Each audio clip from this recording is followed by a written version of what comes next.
हिंदुस्तान में हर वर्ग को किसी न किसी चुनौती का सामना करना पड़ रहा है, मगर अल्पसंख्यक खासतौर पर मुसलमानों पर जो कहर टूटा है वो किसी से छुपा नहीं है। ये लोग सिर्फ अपने मजहबी पहचान की वजह से निशाने पर हैं। बांग्लादेश हो या हिंदुस्तान हो या कोई और देश, अल्पसंख्यकों की सुरक्षा, इज्जत और अधिकारों की हिफाजत हर सरकार की सबसे पहली जिम्मेदारी होनी चाहिए। मैं इस सदन से अपने देश के अल्पसंख्यकों के साथ बांग्लादेश के पीड़ित अल्पसंख्यकों की आवाज को एक साथ उठाना चाहती हूँ। ये वक्त की पुकार है कि हम सब मिलकर ये सुनिश्चित करें कि किसी भी इंसान को उसकी पहचान या मजहब के कारण डर कर जीने पर मजबूर ना होना पड़े।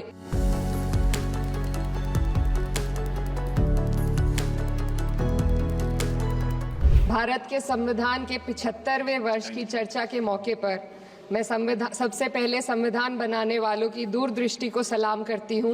एक युवा सांसद के तौर पर मैं अपनी उम्मीदों को संविधान के साथ जोड़कर खास तौर पर ये बताना चाहती हूँ कि आज हमारे देश में पिछड़े, दलित, अल्पसंख्यक समुदाय को किस तरह अपने संवैधानिक अधिकारों और आज़ादियों की हिफाजत के लिए हर रोज मुश्किलों का सामना करना पड़ रहा है। Doctor B.R. अम्बेडकर के कथन से अपनी बात रखना चाहती हूँ।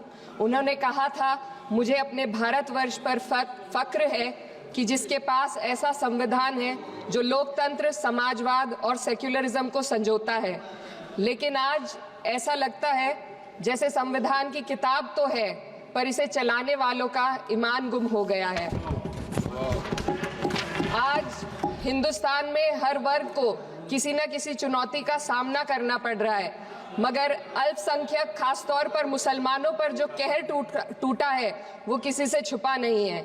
ये लोग सिर्फ अपने मजहबी पहचान की वजह से निशाने पर हैं। संविधान का अनुच्छेद 15 कहता है कि किसी भी नागरिक के साथ धर्म, जाति या किसी और वजह से भेदभाव नहीं होना चाहिए, लेकिन हकीकत इसके उलट है। हालात इस कदर बिगड़ चुके हैं कि hate speech, mob lynching, bulldozer द्वारा घरों को गिराने की घटनाएं आम हो गई हैं, खास तौर पर उत्तर प्रदेश में, जहां ऐसा लगता है जैसे कानून के नाम पर जंगल राज चल रहा हो। संभल में जो हुआ वो सबके सामने है। पुलिस के संरक्षण में निर्दोष लोगों की हत्या की गई और सरकार ने चुप्पी साध ली। अल्पसंख्यकों पर हिंसा बढ़ती जा रही है, मगर सत्ता में बैठे लोग या तो आंखें मूंदे हुए हैं या फिर इन घटनाओं को बढ़ावा दे रहे हैं। हद तो तब हो जाती है जब न्यायपालिका की बात भी अनसुनी कर दी जाती है। सुप्रीम कोर्ट ने मॉब लिंचिंग पर 11 सूत्रीय निर्देश जारी किए थे। इसमें साफ कहा गया था कि राज्य सरकारें और पुलिस इस तरह की घटनाओं को रोकने और दोषियों पर सख्त कार्रवाई करने के लिए जिम्मेदार है, लेकिन आज भी इन निर्देशों पर अमल नहीं हो रहा है। हाल ये है कि मॉब लिंचिंग को रोकने की बजाय सत्ता में बैठे लोग आग में घी डालने का काम कर रहे हैं। उनकी जुबान से ऐसी बातें निकलती हैं जो नफरत को और बढ़ावा देती है।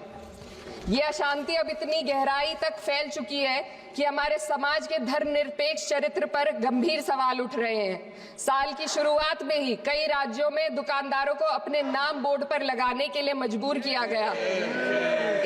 इसे सेहत और सुरक्षा के कानूनों का हिस्सा बताया गया, मगर असल मंशा कुछ और थी। ये कदम खास तौर पर मुसलमान दुकानदारों को निशाना बनाकर उठाया गया ताकि उनकी रोजी रोटी पर चोट की जाए। पिछले हफ्ते मुरादाबाद में एक मुस्लिम डॉक्टर को हिंदू बहुल्य मोहल्ले में घर खरीदने पर विरोध झेलना पड़ा।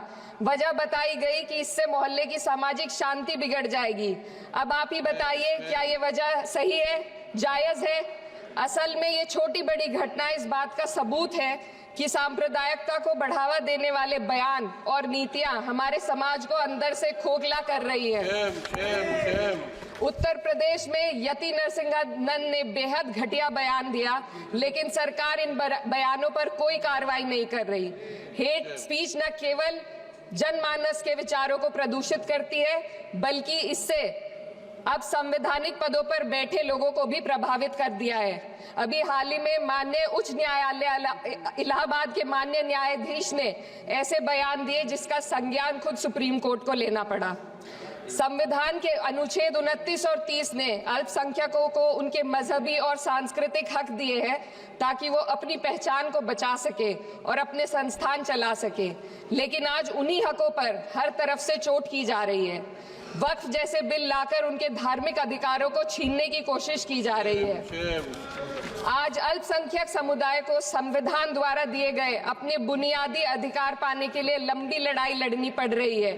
ऐसे कई मामले अदालत ने न्याय देकर संविधान की रक्षा की है, लेकिन अदालती प्रक्रिया में जो समय लगता है उसकी वजह से देश के सामाजिक ताने बाने को भारी नुकसान उठाना पड़ता है। मिसाल के तौर पर इलाहाबाद हाई कोर्ट ने 2004 के मदरसा एक्ट को रद्द कर दिया था, जिससे मदरसों के संचालन पर सवाल उठे।